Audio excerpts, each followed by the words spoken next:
Everyone, welcome back to our channel. In today's video, I'll show you guys how to update your Filmora. If the version you are currently using is not updated or not to its latest version, then updating Filmora can give you many benefits like added features and many more. So in order to update Filmora, simply open the Play Store on a mobile device, then tap on the search icon on the bottom right corner of your screen, then tap on the search bar on the top and type in Filmora.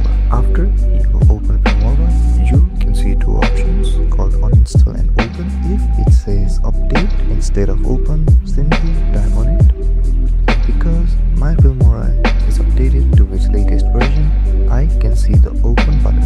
So from here, you can update your Filmora. If